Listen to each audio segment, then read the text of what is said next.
Hi, folks. Adam Deacon here from the Serious Angler crew. We are doing a special show today, talking with Todd and Cody at RecLending about just Q1 updates in 2025 to the bass boat market, what they are seeing. Really good show today, talking quick, bite-sized data on what's going on in the industry for Q1, in addition to a little bit about the differences for the consumer on maybe whether to decide to buy new or to buy used and the differences there. But folks, this is one of those short edition shows with a change in the format with Serious Angler, with Business from the Bass Boat. There's going to be some of these type shows that we have intermixed in, including also, of course, the Business from the Bass Boat segment and everything we've got going on over at Serious Angler. But this is strictly related to Q1 boat sales and industry related data. If you're in the market for a bass boat, it's certainly worth listening in. All righty, folks. Well, Mr. Todd, Mr. Cody, hoping all is well in your world. I know we are in the winter months, but it's feeling a little bit like spring. And in the sense that days are getting longer. The weather's not acting that way, but we're both in the north, and we know how this kind of time of year goes. Everyone else gets to start fishing before us, and we see all these videos of guys catching fish all down in the south and in Florida and all these places. But it's the time of year to start digging into that stuff. I mean, what's going on in your world, being that we are now February in the Great White North? Well, so far it's been really good. I think next week will probably be a better measure of what the season's going to look like. The Detroit show's over, big Grand Rapids shows start, and there's a big one in Columbus. So this seems to be about where the weekend where all the big shows start. So, but so far everybody is really happy with the way things are going. I mean, we've had a lot of great turnouts at the shows. So like you said, we're in the middle of the Detroit Boat Show right now. Turnout's been about 10-20% over what they saw last year. So it's looking good. Wow, good. I want one thing not lost on you. Cody's my son. And that's right. I think this is the first time we've ever did anything like this, isn't it? Yeah. Yeah, it's a good time. I kind of hornswoggled him into it. So I love it. Glad to have him here. Bringing out the face. I love it. Yeah, Cody, you and I have chatted on the phone some, but never done a live deal, or in this case, a post-edited deal. But excited to have you here, man, and get you on and chat through some of that stuff. And are you a nut like Todd is when it comes to fishing stuff, or what's your kind of role there? I've always been more of the background guy. Okay. So I used to fish a lot. I don't fish so much anymore. Mostly just focused on the family. I'm really big in off-roading too. So the recreational picture, I'm on that side of things. But this is the first time. It's exciting. It's definitely a new step. As we begin to transmit, or as we begin to move into the retirement phase for Jody and I, Cody is going to be essentially taking my spot in RecLending. So this year he's practicing and we're practicing retirement, and seems to be working so well. I love it. How's practicing retirement? What is practicing retirement? I'm going to be good at it. I think I am going to be good at it. Oh, Jody and I are going to take a couple small trips and just let the kids run things, watch how they interact with each other and how they interact with the employees and the decisions they make. And they can run this place. I know they can. Whether they can get along and do it, well, that's a completely different story, but they're doing well at that now too. So we get along pretty well. But this is a big shift from what I've normally done. I've been more of a boots on the ground kind of guy. This time last year, I was working the Detroit Boat Show. So, that's been my experience the last, 13 years. Yep. So it's definitely a big shift for myself. Well, good, man. Well, congratulations. And cool to always see family businesses kind of continue on at that capacity. And man, as far as boat shows go, right? I mean, we are in exactly that. The meat of the boat show season here in Idaho. Just had a big one here in town in the Treasure Valley.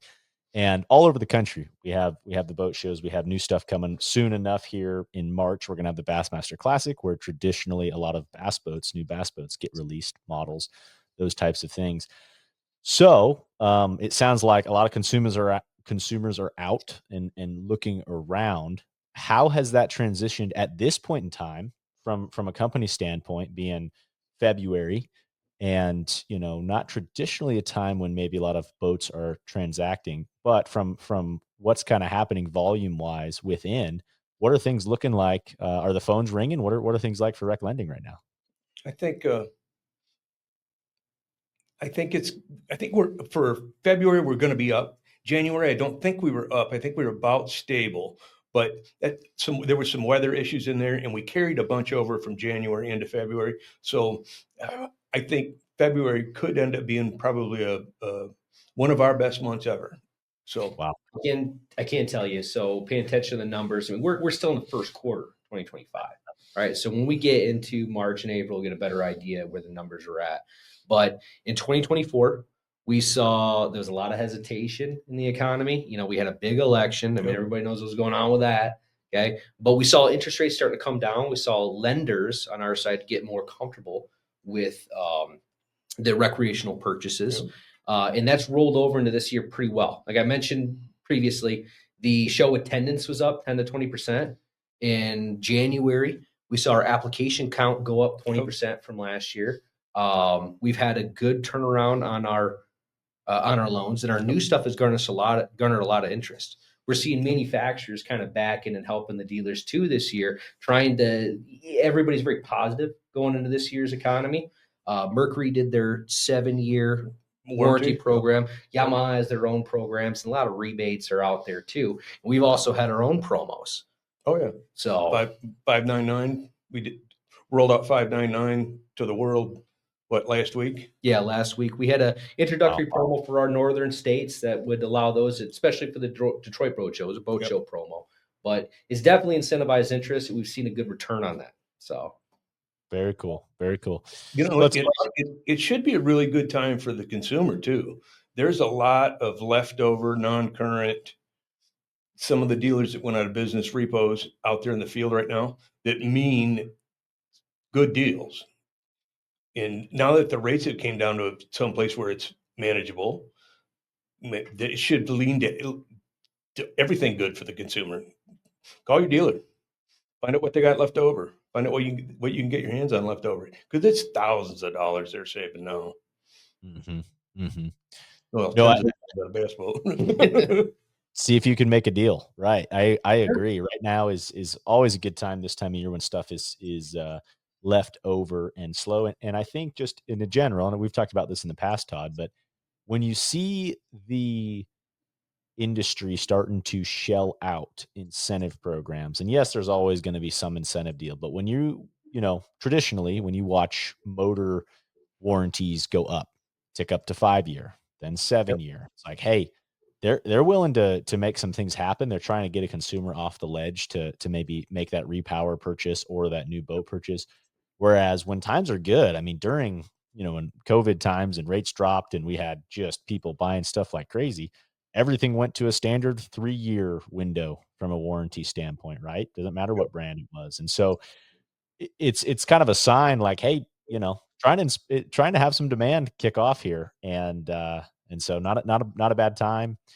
And if you paid attention to the manufacturers, there's not a lot of rebate, special promotion stuff coming out of the manufacturers on the boat side yet. Yes, and I don't think you'll see it because quite honestly, the pipeline's moving, and they don't have to throw $5,000 or $10,000 or whatever it was they had to do last year to get them done. So, no, yeah, I like where it's at. I think that's it's fun to kind of compare to with my background and what I do real estate wise, like compared to just industry in general here. And I would say the same sentiment is true on these high end farms and ranches right now. 2024, there's just a lot of gridlock between buyers and sellers, like just uncertainty, right? And it was just this time of like, yeah, I've got the capital, but I don't really want to move it. And now, I mean, we're early in the year and things seem to be aggressive. There's some buyers and sellers getting pretty antsy about making stuff happen. So it just feels charged, exciting to me. And so it sounds like it's kind of that same way in the boat space. Yeah, a lot of what you're saying resonates with us. We've had a lot of calls, especially going into the fall. A lot of people were trying to get, we call them rates and terms call. Yep. Calling to kind of see where they're at because they're waiting for that pop on things. Where the interest rates get to the right point where they're going to offload their 2 or 3 year old boat and get into something newer and an affordable payment. But also that uncertainty. A lot of people didn't know last year where they could expect the economy to go. So now that we're past election season and moving into this, there's a lot of there's a lot of hopeful expectation, and I think what you're seeing with the manufacturers right now supports that. I agree. One other thing that I've noticed that it's the first time I think I've noticed it is I think a lot of people sat on their money. I think they held on to their money for the past couple of years anyway, and we're seeing really healthy down payments now. We're seeing get 10%, 20%, 30%. So I think they're feeling better about spending their own money, and that always bodes well for any industry. So Yeah, it's just a safety situation, Yep. right? So that's good to hear, and it just kind of shows a more stable consumer, right? Maybe someone who's not going to get over their skis on a product. So that's really great to what it hear. feels like too. It just feels stable. I don't think anybody's worried if they got to go buy a car now.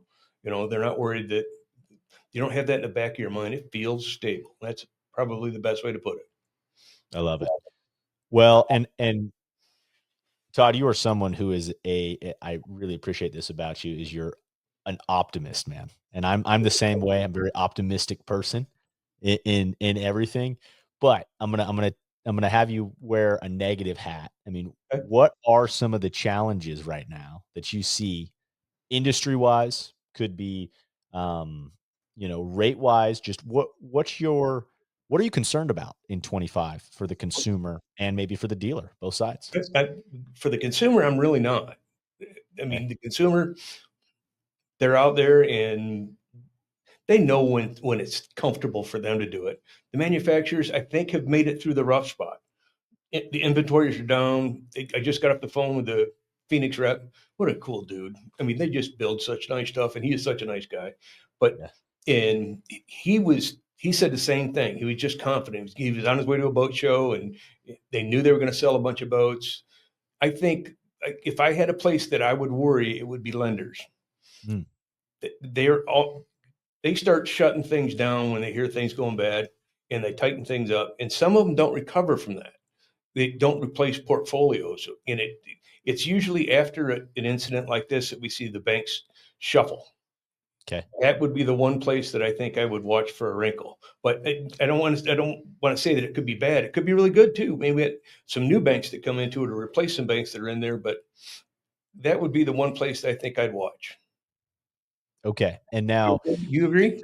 Yeah, I've always considered myself more the realist. And the best way that I describe what's going on is hopeful optimism, right? okay. All the signs are pointing that we could have a very good economy, but the hesitation that was there in 2024 still hasn't broken up going into this next quarter. There's been a lot of exciting moves and things are pointing the right direction, but we won't have a real grasp as far as what our economy looks like in this industry till we get past this boat show season. Yep. But right now, like if I was to shake that magic 8 ball, it's all signs Pointing point in the right direction. I love it. I love it. That's fantastic too. Just I could imagine growing up with Todd being like, all right, I gotta have some realisticness here because Todd is way too optimistic, which is I'm great. a dreamer. Hey It's my man, job to everyone's influence this stuff. I love it. I'm the same way, man. Like I got people who are always telling me like that's not real. I was like, well, I'm choosing to live my life this way, man. You can think what you want. Oh well. Oh well. Oh. Good. I mean, I think kind of from a consumer standpoint here, I guess to fully break down and understand the lender side of this equation, if that's where there's potential some concern, you're talking about, and correct me if I'm wrong or explain this better. A bank's portfolio consists of all sorts of different loans. Yep. Could consist home loans, vehicle loans, whatever it may be. But traditionally, recreational vehicles are more on that out in its own world type of thing, right? I mean, it's kind of a unique deal because it's not a necessary item, right? We're talking about folks who are having a fun time on these vehicles and boats and whatever it may be. It's not a super secure asset necessarily comparing to homes and other things, or at least that's not the perspective of banks. Agreed. What do you mean by tightening up? What could you see occurring? Is that because of defaults? Like, go into that a little bit further.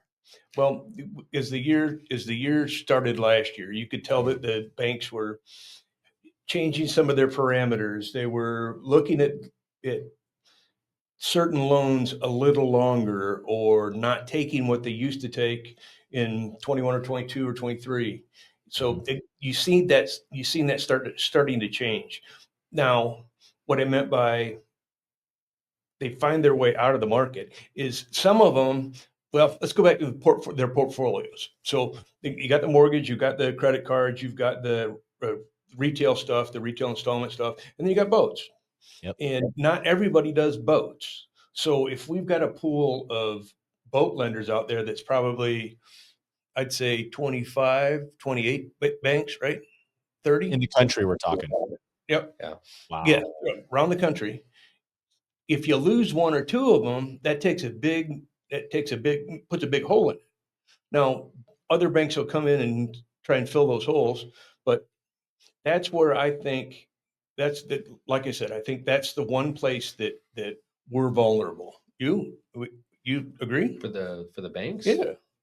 I mean, I don't know. I'm seeing an interest in this stuff. I mean, like 2022 and 2023, we saw the interest rates like skyrocket up, right? And a lot of banks, they get nervous when you're talking about these toy loans. The first thing to go when you personally get in trouble is your toys, right? That's where you get default on first. That's how banks always look at it.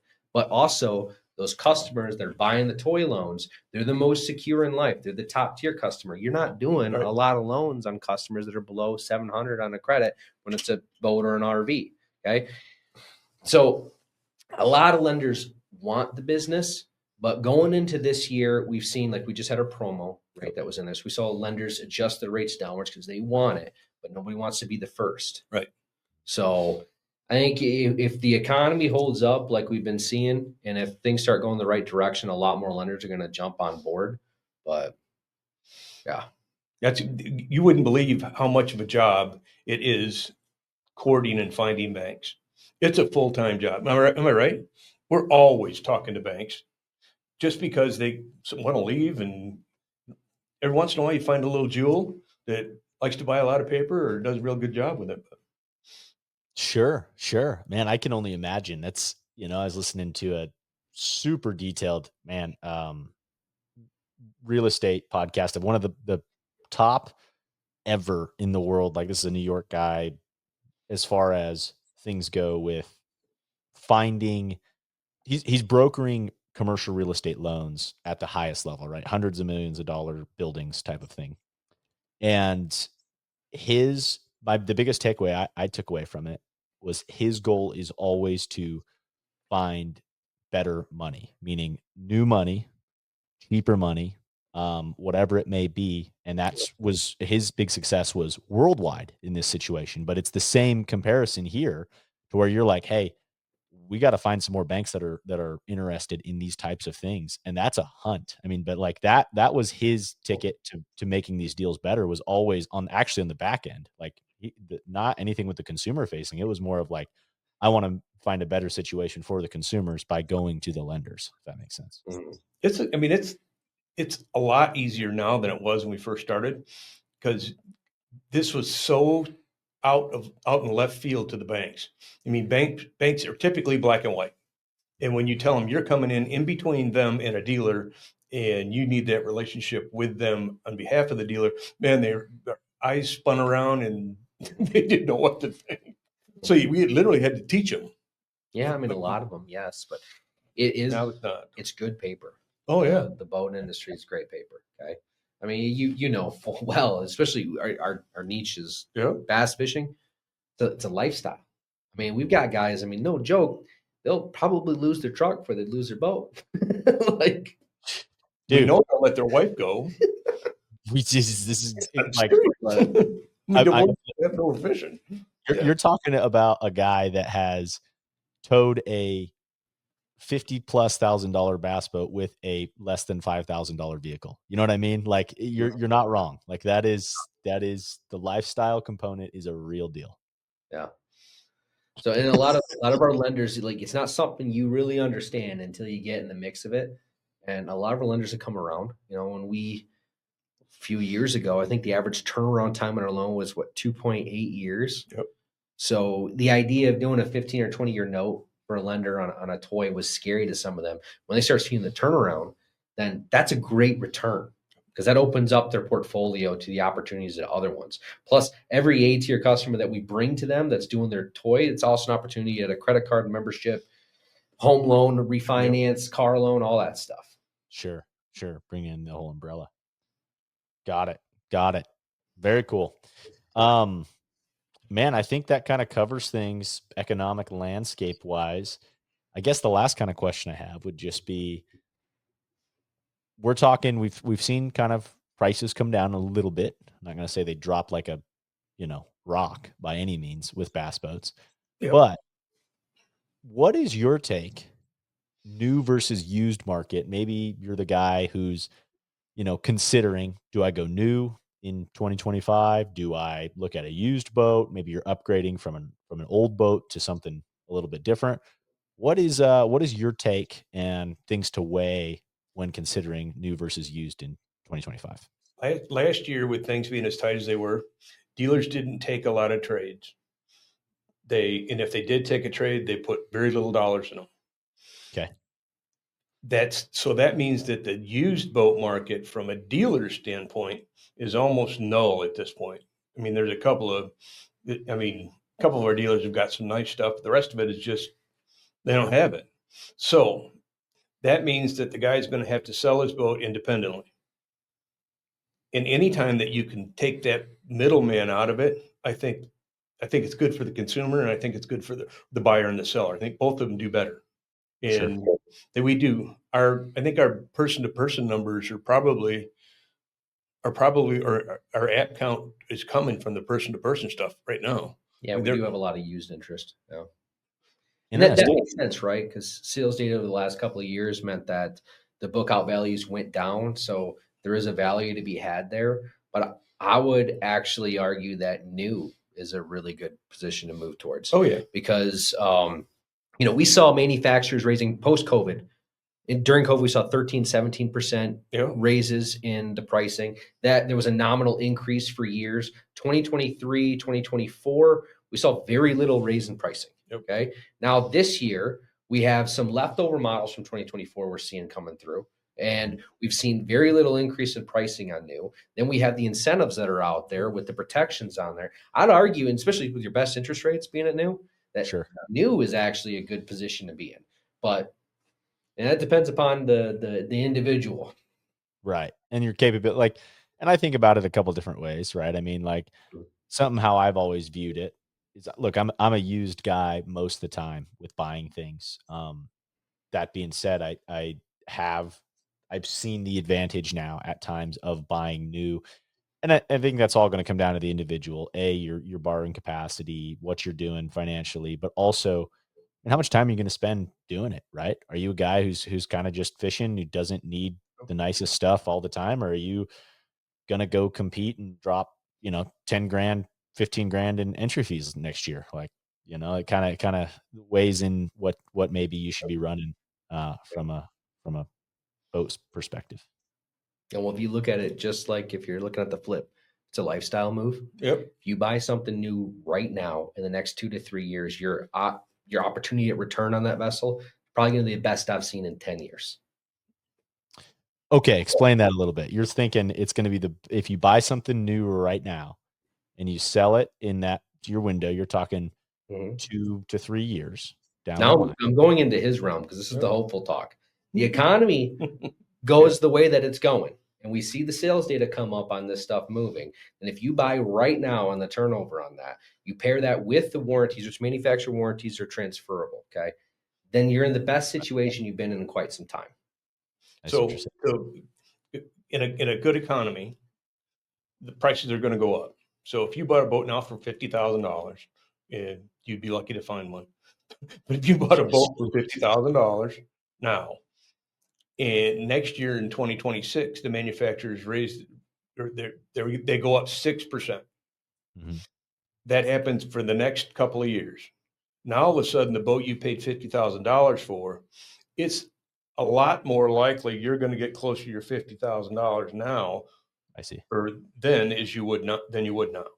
That's Got it. why new in this scenario, I think, works.